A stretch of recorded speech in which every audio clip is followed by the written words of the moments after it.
Good morning and welcome to LLT 121 Classical Mythology. In our last exciting class, we were discussing the various sea gods. You'll recall that in the beginning, Gaia produced all by herself Uranus, the sky, Pontus, the sea, and various mountains and whatnot. Pontus is the Greek word for ocean. Oceanus is another one. Oceanus is one of the Titans. And guess what his name means in ancient Greek? You've got it. It means ocean. What we have here is animism, pure and simple. By and by, as Greek civilization develops, they come to think of the sea as ruled by this bearded god, lusty, zesty kind of god, holds a trident, and he's seriously malformed. He's got an arm growing out of his neck this morning, but you get the picture. This is none other than the god Poseidon, otherwise known to the Romans, I should say, as Neptune. One of the things that I'm going to be mentioning as we meet the individual Olympian gods, aside from their Roman names. Molly, you have a problem with my drawing? No. I just couldn't see. Oh, that was the problem. Okay, aside from their Roman names, is also their quote-unquote attributes. Here's what I mean by attributes. Recognizable features of a particular god or goddess. When you're looking at, let's say, ancient Greek pottery, all gods and goddesses look pretty much alike. All the gods have beards and dark hair. All the goddesses have long flowing hair and are wearing dresses. The easiest way to tell them apart is by their attributes. You know that if you've got a god with a big, long, bushy beard who is holding a trident, that's Poseidon. Poseidon's major attribute is the award-winning trident. Okay? And so on. Athena, for example, has an owl and carries a shield and a spear. There you go. Dionysus, well, we'll talk about Dionysus later. What is that called? Attribute. No. Trident. Trident? Yeah. The gun. The only gum your mom lets... Do we do commercials on here? It's the only gum my mom lets me chew. Okay? We were talking about the various love affairs of Poseidon in our last adventure. We were talking about how his wife caught him in bed with Medusa and made Medusa very, very ugly. I think I mentioned the love affair of Polyphemus and Galatea and that sort of thing. It illustrates one of the downfalls of having an anthropomorphic conception of deities. That is to say, these deities become so human-like, they become almost unbelievable. Taking Poseidon again as another example, I hope I'm giving you plenty of fodder for your essay question here. Taking Poseidon, for example, Poseidon has lots and lots of weird children. One of his children is a whirlpool. Another one of his children is a horse. Another one of his children is a flying horse who popped out of the stump of its mother's head. This is pretty strange. It is, however, I think, not quite so strange when you consider one. Poseidon almost has to be a very promiscuous god. He has to be a promiscuous god because of all the weird sea monsters that people imagine out there, all the river gods and goddesses, all of the stream gods and goddesses. Look, if you're going to believe that a particular sea monster has a parent, It's going to be the god of the sea, right? If you're going to believe that your city was founded by a great hero, you don't want to think that your city was founded by Mr. and Mrs. Hero, by, Michael and Jennifer Hero or something like that. You want to think that the father of your city's hero is? One more time. Zeus. Where did I go wrong? Zeus, darn it. And since Zeus has to be the father of all these, like the 9 muses, their father is Zeus. The 3 fates, their father is Zeus. The 3 fates are Clotho, Lachesis, and Atropos. Clotho supposedly is the one who weaves the thread of a baby's life when he or she is born. Lachesis is the one who measures the thread and determines how long the baby's life is to be. Atropos, the unturnable one, is the one who cuts the thread and determines effectively the child's life. These are 3 influential goddesses who have literally life or death power over every human being that is born. In the ancient Greek mind, their dad is not going to be Cronus. Put it that way. Cronus has been deposed. Their dad is not going to be Uranus. Uranus is that big blob of blue stuff over our heads. Their dad is not going to be Poseidon, Dionysus, Apollo. Their father is going to be Zeus. That makes sense. Any goddesses who literally determine a human being's lifespan are going to be the daughters of Zeus. So Zeus does have to be a sort of lusty, zesty kind of god. He has to kind of like get around and stuff like that, doesn't he? On the other hand, the anthropomorphic view of deity demands that Zeus is married to Hera, because the ancient Greeks were monogamous. Zeus and Hera must be monogamous. Does that make sense, Regina? Okay, good. Does it not make sense to anybody that the ancient Greeks are going to inflict upon their gods and goddesses, their completely anthropomorphic gods and goddesses, the behaviors that ancient Greek people have? Does that make sense? Okay, very good. The ancient Greek philosopher Xenophanes, Xenophnes, was kind of a scoffer. He once let loose the crack that if horses could paint gods, gods would look like horses. It follows that if cows could paint goddesses, goddesses would look like cows. We have 2 people who are awake this morning. What Xenophanes is saying is tantamount to humans are creating gods and goddesses in their very own image. And that's fine to the extent that now that we know the universe is ruled by a God with thoughts and hates and passions just like mine, I can persuade him perhaps, or bribe him, or understand him.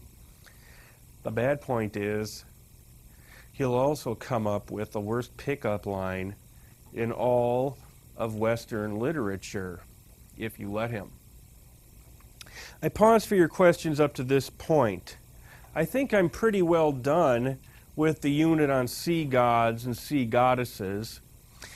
Farrellyn. Who was Charybdis and Styx mom? Okay, Did he just decide himself to do that? well, again, think of this as the heel of Italy. This is Sicily, okay, Scylla and Charybdis. One, Charybdis is a whirlpool who sucks the water down 3 times a day. She's Poseidon's kid. Just like Poseidon? Probably Gaia. Let me check. Yep, daughter by Gaia. I was right. Okay. And Scylla is a young woman who was very, very pretty at one time, and she had an affair with Poseidon, and she was caught in flagrante delicto, which is Latin for what, Elizabeth? The what? The horizontal mama. Okay. Okay. And Amphitrite, behaving just like a jealous wife would. She can't get even with Poseidon because Poseidon is her husband, and in a patriarchal society that means also her lord and master. So she changes Scylla into a beautiful woman with a ring of 6 to 12 barking dog heads around her waist.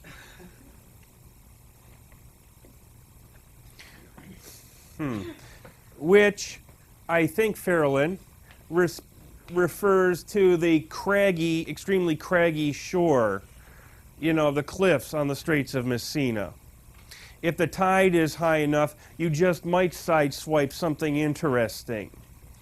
On the other hand, it gets really boring, of course, Farrellyn, when you are an old piratet of the, you know, an old retired pirate, and you've got a hook on one hand and a ball on the other, you know, and a stump leg, and then a peg for a head.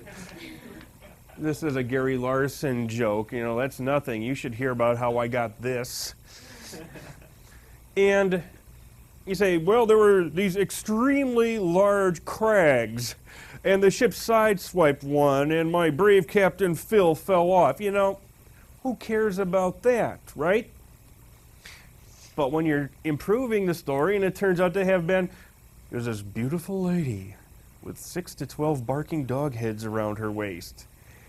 That version of the story is going to survive a lot longer than a precipitous crag of stratified dolomite, if you know what I mean. And even if you don't. Okay. I pause for a question up to this point. No questions? Your name is still Jared, right? And you have no questions. I know it's a bad day when even Ray has no questions, but that's okay. Then, well, let me tell you one about Poseidon and Athena. Athena is the daughter of Zeus and Zeus. She actually has a mother, but the story is so weird that I'm not going to tell you right now. It's kind of like a teaser. It's really hilarious, though. Basically, Zeus devours Athena's mother while she's still pregnant. A little bit too much for you this morning, Mark. And Athena grows up to be a lovely young goddess of war, wisdom, and women's work. I say that with my back to the door, ready to clear out. And one day they had a competition to see who was going to be the patron deity of this new town that had been founded in ancient Greece. They decided to have a competition in which each deity, Poseidon, and his niece, Athena, would see who could provide the most beneficial thing for this new city. Whoever provided the most beneficial thing for this new city would be the patron deity. Poseidon strikes the ground with his trident, wham, and either a spring or a horse pops up. You okay with that? It was either a stream, a spring, Mitch, or a horse. You skeptical child of the 20th century. Pardon? You know, Mitch, actually, thank you. This one is so bad that even the ancient Greeks couldn't buy this one. There were different versions in which, remember, Poseidon changes himself into a horse from time to time because he's a lusty, zesty sort of god, right? And he's also a god of water. There were two different versions of the story, each equally well established, and Mitch, it was so bad that it bothered you It bothered me and the ancient Greeks. This was so bad, even the ancient Greeks couldn't let it go past. So they said, oh, it's called the Hippocrene, or in ancient Greece, the horse spring. A spring named after a horse. Pretty lame, huh, Mitch? Be honest with me. Yeah, that's pretty lame. So that's the best the ancient Greeks could do. Please don't get on my case if I can't do any better. Well, it's all immaterial anyway, because Athena came, looked at the horse or the spring or the horse spring, and went zip and created an olive tree. The very first supposed olive tree.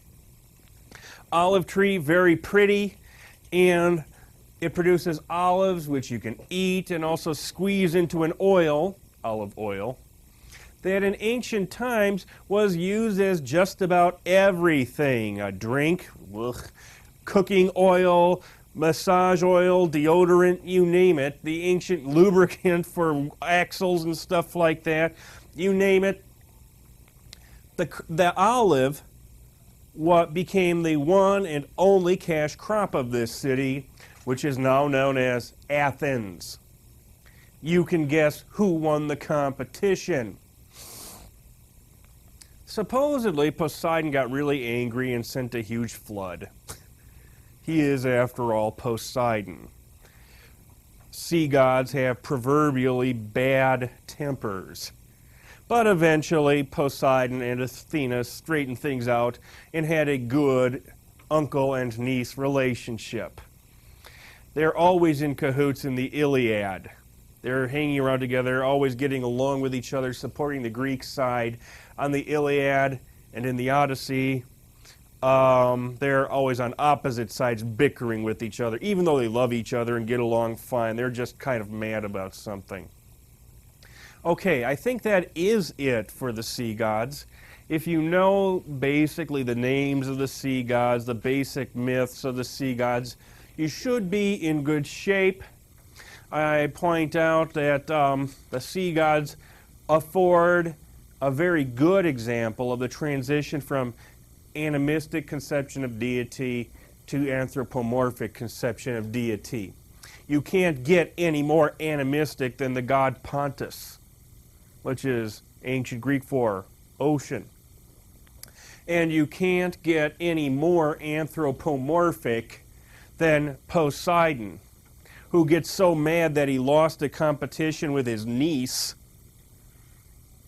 I mean, a little girl, and she beat him, that he sends a giant flood to take out a city. That's bad. Yeah, it was probably more likely to be some sort of tidal wave or something like that, because Athens is very close to the sea. It's not very likely that it's going to flood. Okay? Very excellent. Then, with that having been said by me, we're going to get to a topic which just about every ancient society becomes obsessed with by and by. The answer of what happens to you after you die. Okay, after every civilization has come to grips, more or less, with their own existence, once they have explained more or less to their satisfaction how it was that the universe was born or how it was created, once they have come up with a reasonably satisfactory answer about how is the universe run. Is it run by an anthropomorphic god? Is it run by an anthropomorphic god who will just fry you no matter what for whatever reason? That's the god that's the Zeus that Hesiod saw. Or is it perhaps a supreme god that rules by trial and error, is so anthropomorphic that he finds himself compelled to react to how humans develop? This is the Zeus that Aeschylus believed in. The Zeus who realized that he had been a little bit rough on Prometheus, that he should relent and let Prometheus down. Okay? After people have that straightened out to their more or less to their liking, they wonder what's going to happen to them after they die. Oddly enough, this is probably my favorite unit out of the whole class. I know what the book does. If I recall correctly, the book will give you these big, huge, long stories of people who descended to the underworld and came back. I'd like to mess up the order just a little bit. I would like to start out by giving you an idea of the topography of the underworld. That is to say, the layout, the places that you can stop and see, and then proceed from there. We will probably also meet today the top 53 sinners of the Greco-Roman underworld. I will expect you on your next quiz. I don't know how much more blatant I can be. I will expect you to know all 53 of the top sinners of the Greco-Roman underworld.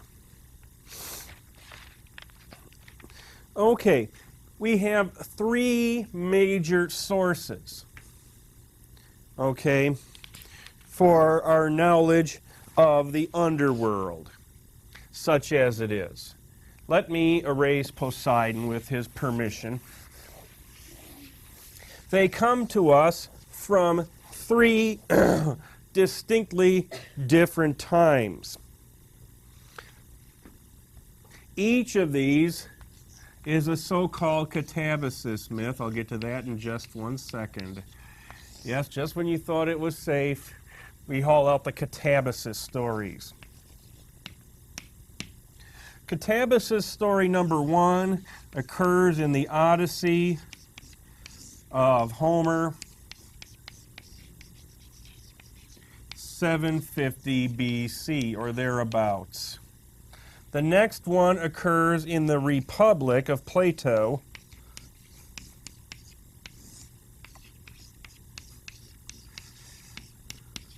right around 375 BC. Look how neatly I made the numbers work out this time. And the third is in the Aeneid of Virgil, which was written about 25 BC. Those are some nice round numbers. Each of these is a quote-unquote Catalysis story. A Catalysis is something, oddly enough, that I have published about, which means I'm faintly obsessed with it, which means it's never a bad word to throw out on an essay test. I have taught in the Presidential Pre-College program a class on Catalysis. I'm going to be offering a University Honors College seminar on Catalysis next semester. I love Catalysis stories. The premise is very simple. A person goes down to the underworld. Let's erase Xenophon, Poseidon and Neptune. A person goes down, or a hero goes down to the underworld, visits the underworld, and finds out what's going on in the underworld. That's the easy part. And then returns. And maybe even shares his or her learning with the rest of humanity. We're going to find out that Odysseus, otherwise known as Ulysses, goes down to the underworld, visits with various people, talks to them, finds out what happens to you after you die, then returns to his swift black ships and goes on. In Plato's Republic, this character, whose name is E-R, don't write it down yet, goes down to, he is thought to be dead. He goes and visits the afterlife and comes back and reports on what he has seen. In the award-winning Aeneid of Virgil, the hero, who is the hero of the Aeneid?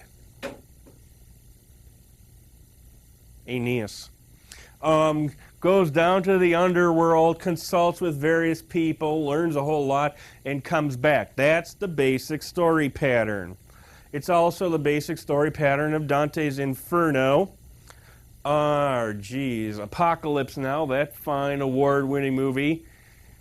A Catalysis story doesn't necessarily have to involve the underworld. It can involve just about any near-death experience.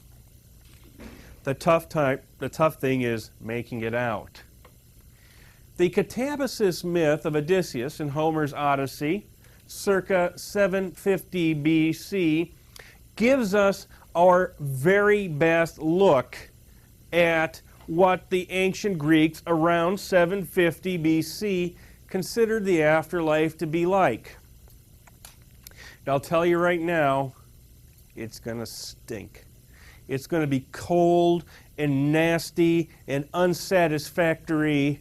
It's going to make you think life is nasty, brutish, and short, and then you die and it gets worse. But for better or worse, here it comes. When Odysseus goes down to the underworld, here's what he sees. When Aeneas goes down to the underworld, he sees most of these things too, just spiffed up a little bit. The first thing, in the Judeo-Christian tradition, we are told that heaven is up and hell is down. Heaven is up, and the underworld, where bad people are punished, etc., etc., etc., is down below the earth. I ask you, as we consider these myths and stories, to put that notion out of your mind. The ancient Greeks sometimes thought of the underworld and the afterlife as going on down underneath the earth. They sometimes did. But very many ancient civilizations also think of the afterlife as going on at either the eastern, but usually the western side of the world. And it makes sense, because the sun, of course, sets here in the western world. It makes all the sense in the world that they just make a long voyage out past the mountains to the edge of the world. And another thing I ask you to, God bless you, put out of your mind immediately is that in the ancient Greek conception of the afterlife, it really doesn't matter whether you're good or bad. The great majority of average schmucks and schmuckettes like us are going to go down to the realm of Hades. We're told from the time we are little kids that if you are extremely good and behave yourself during church, you will go to heaven. If you're extremely bad, you will go to H-E double toothpicks.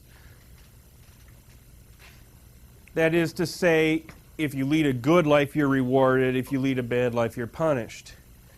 To the ancient Greeks of Homer's time, around 750 BC, it didn't really matter a lot whether you helped little old ladies across the street or mugged little old ladies, because you're all going to pretty much the same place anyway. Pause for a question here. Mark? Was there no cultural incentive to doing good, so to speak? Ask me that on Wednesday. Mark asked, was there, just louder. Was there any cultural incentives for doing good? Not in this setup. No cultural incentives for doing good. No cultural incentives against doing evil. Oh yeah, the really good people, really good people were rewarded, and the really bad people were punished. But the 53 top sinners of the ancient Greco-Roman underworld, provide a good example of just what you need to pull in order to get punished. The king of the underworld is Hades, who rules the underworld along with his part-time wife, Persephone. It's invariably portrayed as a cold and gloomy sort of place. Okay, not the sort of place where you want to be. One nickname of Hades is Pluto, which is ancient Greek for the rich one. He's rich, and here comes the bad joke, he's rich in souls. He is wealthy in souls of dead people. How Persephone got to be queen of the underworld, I think I've told you the short version. You'll also find out the long version later on this week. The other famous features associated with the underworld are Charon, C-H-A-R-O-N. Charon is the ferryman who carries the souls of dead people across the river Styx. If you do not get to make it across the river Styx, if you do not have the money to pay the ferryman, so to speak, don't even pay his price, you are doomed to wander forever on the banks of the river Styx. Now, even before you can ask me this, Mark, I know what you're going to say. How do you punish somebody who's already dead? So what if I can't make it over the river Styx because I don't have the money? How much more miserable can it get than what I'm doing right now? The correct answer is, are you threatening me? Okay, I don't have an answer for that question. Actually, I was going to ask if it got crowded after a while. Very much so. This is the afterlife. Everybody goes there. The landings are crowded, the boat is old and ratty, and it's always almost sinking, you know, and there's people pushing, people shoving. What if you fall in the river? Oh, Mark, you turn into a pumpkin. And spend your life mooing like a little cow to the tune of feelings. Ooh, that's pretty cool. Okay. Another character you meet in the underworld is Cerberus, who is the three-headed hound of hell. He's not there to keep people in. I know every dog I've ever tried to draw looks like Snoopy. Okay? He's actually a big, mean, nasty three-headed dog. And he's not there to keep people out. He's there to keep people in.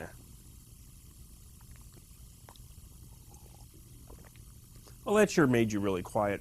Okay, in some mythological traditions, there are also three judges down in the afterworld, in the afterlife. I'm erasing that terrible picture I drew before Matt gets a chance to zoom in on it. Rhadamanthus, you don't need to know these guys. I just love that name, Rhadamanthus.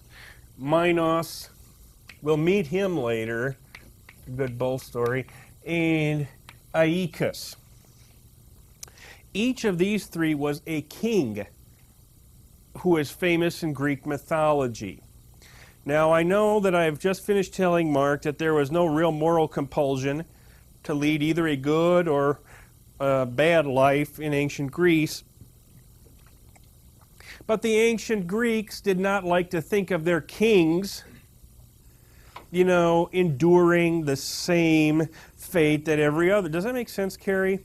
Your glorious king. I'm basically going to go the same place that you go when we're all dead, but I should get some props. I should get some perks. I should get some privileges, right? Very good. And so these three are considered to be kind of like judges in the underworld in some versions of the story. You might almost see in this, Mark, an attempt to start, you know, using moral leverage on people. You know, Aeacus is going to find you guilty of telling bull jokes and you will be sentenced to the jukebox in hell. Okay? But this is just very, very nebulous, very rare, not very well defined. Also here in the underworld, the afterlife if you will, are the Furies. Three sisters whose names are Alecto, Megaira, and Tisiphone.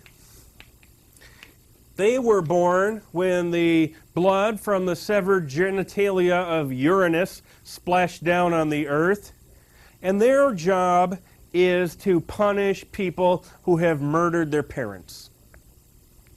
So there's an example of one crime that will get you hard time down in the afterlife. They use whips and torches and drive around. That's a good one you can tell your kids, Molly. You'll be driven around by Furies. Okay? Parents that kill kids? We don't have anything for that. You can tell this was written by parents and not kids. Okay, some features of the afterlife, some features of the underworld include the 5 rivers of the underworld.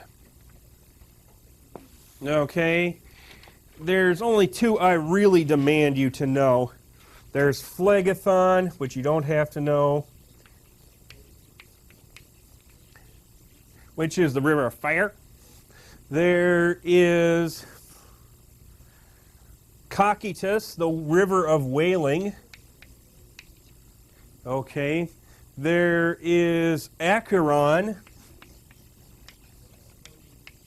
the river of woe. There is Lethe, which I do require you to remember, the river of forgetfulness.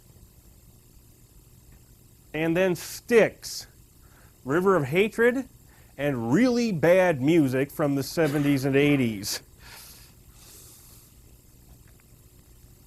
That is the river you need to cross. Crystal. Whenever they, at the very beginning, you said you swore on the river Styx. Yeah.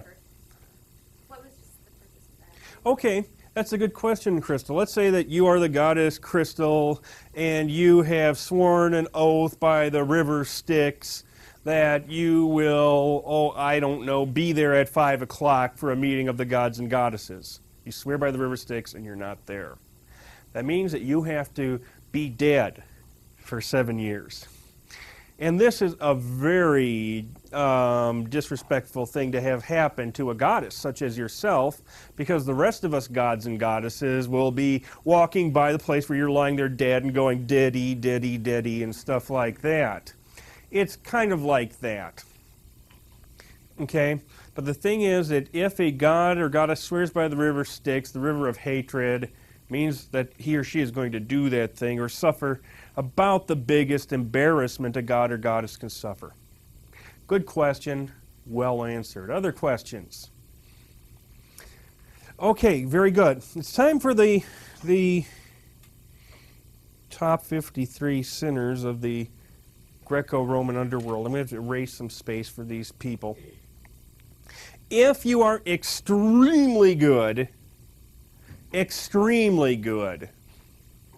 you get to go to the Elysian Fields. Okay? For example, the Age of Heroes that Hesiod spoke about, these people live in the Elysian Fields. Has any of you ever been to Paris? Do any of you speak French? Are you familiar with the Champs-Élysées? That is French for the Elysian Fields. Okay? A popular name for a popular place.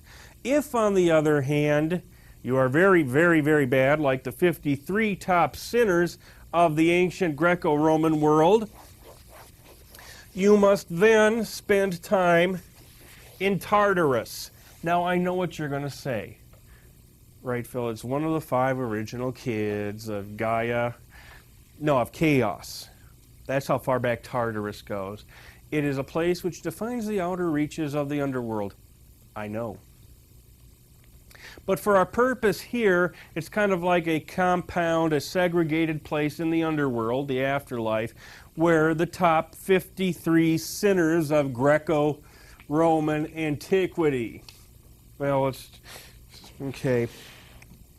Sinner number 1 is a fellow by the name of Ixion. Write small. Ixion's bad career move. Does anybody know Ixion's? Would somebody raise their hand and tell me what is Ixion's bad career move? He tried to rape Hera. A very bad career move. The story is terrible, of course, as is any story about rape, attempted or real, but it's almost comical because the first time it happens, Zeus says, "You're imagining things." And Hera says, "No, I'm not. Your friend Ixion tried to rape me." And so Zeus creates a Hera made out of clouds that looks exactly like Hera, kind of like a doll, in fact, and lets Ixion see it. Ixion does not disappoint. Ixion leaps on the cloud, engages in the love deed with the cloud, and thereby proves that Hera was right, that he had tried to rape her. I pause for a question here. Any questions on that? Phil? Is Ixion a god then? Well, he's a human being that Zeus really liked. Good question, well answered. Other questions? Jared? Hera can kick people's posteriors and does it on a very regular basis. You know what? There's even one instance in which she gets the better of Zeus that we know of. Okay? But not here. Not here. Not here. Because remember, this is a patriarchal society, and only recently have we got to have fine movies in which, like Thelma and Louise, in which, you know, a guy messes a woman over and the women go kick his butt. I mean, this just wasn't done for centuries and centuries. Aren't you going to ask me about the cloud? The cloud got pregnant. Okay. More about which later. And Ixion's punishment is to spin round, round, round on a burning ring of fire. He goes round, round, round, the flames get higher, he burns, burns, burns. And he's still there today. Tantalus is number 2. How many of you have ever been served a tantalizing dinner? Or ever cooked a you won't volunteer when I put it that way. What does a tantalizing dinner mean to you, Scott? Something that you want that you can't have. Oh, boo! Don't listen to him. If you say, that was simply tantalizing, Mona, what does that mean? Really good. That's much better. Scott, I should have known. I would have picked the one person in the room who gave me the right answer right off the bat. Yeah, tantalizing today means something you smell it, oh, that's good. Then you finally get to eat some. Like the tantalizing cuisine to be had in the cafeteria. Yeah. Tantalus was this guy who had the gods and goddesses over to dinner. He wanted to make something real special for them. So he chopped up his kid Pelops and threw him into the stew. The first one to notice was Demeter. She took a bite out of what turned out to be his shoulder and said, "This tastes like human."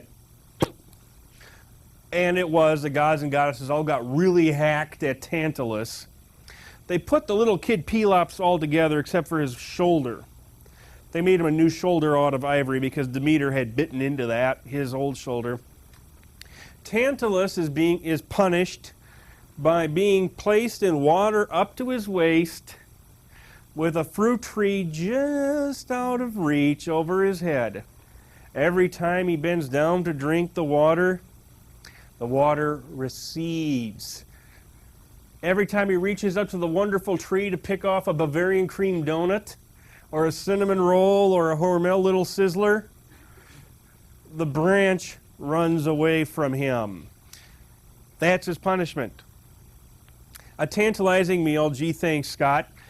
If you are served a tantalizing meal at the cafeteria, what it does is gets up and runs away from you before you try to eat it. You've probably had meals like that over at the cafeteria. Help. Number 3 is Sisyphus. Sisyphus cheated death. How did Sisyphus cheated death? Yes, he did. He's there now. But here's what happened, you wiseacre, you little nut. He died one day, but as he was dying, he said to his wife, whose name might as well be Mrs. Sisyphus, "Don't perform the death sacrifices for me. Don't sacrifice any food, don't sacrifice any wine, don't sacrifice anything to my departed soul." Okay. And so Sisyphus dies. He pays the ferryman, he goes by Cerberus, and Hades says, "Wait a minute, joker. No sacrifices. Gimme sacrifices. Gimme wine, gimme food. You're dead. Sacrifice." And Sisyphus said, "That idiotic wife. That bimbo didn't make any of the normal death sacrifices? Why, I've got it. Hades, would you mind if I went up there and kicked her butt for not providing the sacrifices?" To which Hades replies, "Okay." And Sisyphus scurries up and lives out the rest of his lifetime. Zeus is not pleased by this. Zeus doesn't like the idea of people being able to trick death. What if everybody starts tricking death? Then people will reproduce but not die. Then there will be just too many people all over the place, wall-to-wall people. It'll all be like the elevator, I guess. And so he punishes Sisyphus once he does die by sentencing him to roll a rock up a hill. And as soon as he gets the rock up to the top of the hill, it rolls down. And that's what he gets to do for all infinity. Number 4 sinner, top sinner of the ancient Greek world, is a fellow who revels in the name of Tydeus. Very simply, he attempted to rape Leto, mother of Artemis and Apollo. We'll get to her later. And he's staked out on the ground and vultures tear out his liver every day. I'd give that one about a C- myself. That's been used already in the Prometheus legends. How many more do we got left?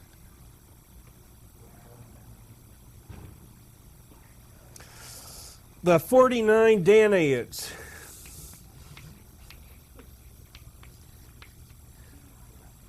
The ancient hero Danna and his wife Mrs. Danna had 50 daughters that they married off to, 50 ancient Egyptian brothers. These 50 ancient Greek women are married to ancient Egyptian husbands and they're living in ancient Egypt. One day they find out that the ancient Egyptians are going to invade the ancient Greeks.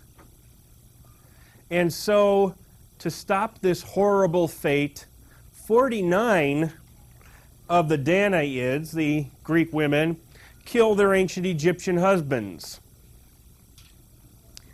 Of course, one of them doesn't. She just tells Dad, "Hey, Dad, our husbands are going to invade you." The 49 Danaids who killed their husbands, there's another crime. You know, that's punishable by something really horrible. Killing your husband. Killing your wife? Not so. But they are sentenced to fill up, their dad Dannaeus is sitting in a bathtub, and they have to fill his bathtub up with water with urns that have holes in the bottom. You know, or wastebasket with sieves. Make it sieves. They have to take sieves and fill his bathtub up. Good luck, girls. I pause for another question. If they were going to attack, wouldn't it be a good thing to yes, in a logical frame of mind, the 20th century frame of mind, these women are indeed patriotic daughters of ancient Greece. But in the patriarchal mythological scheme of 1500 BC, let's say, just to make up a nice round number, they are uppity women who kill their lord and master. That's a good question, and that's not an enjoyable answer I had to give, but I believe that is the correct answer. Okay? Today they would be patriots. Back then they were husband killers. Okay, we didn't have time for the worst come-on line in all of Western civilization, but it's still here in my lecture notes, just in case we ever get the time to do it. Thank you for being such a good class. In our next exciting class, we'll actually visit the Underworld, and I'll try very hard to have your stuff graded for you. See you later.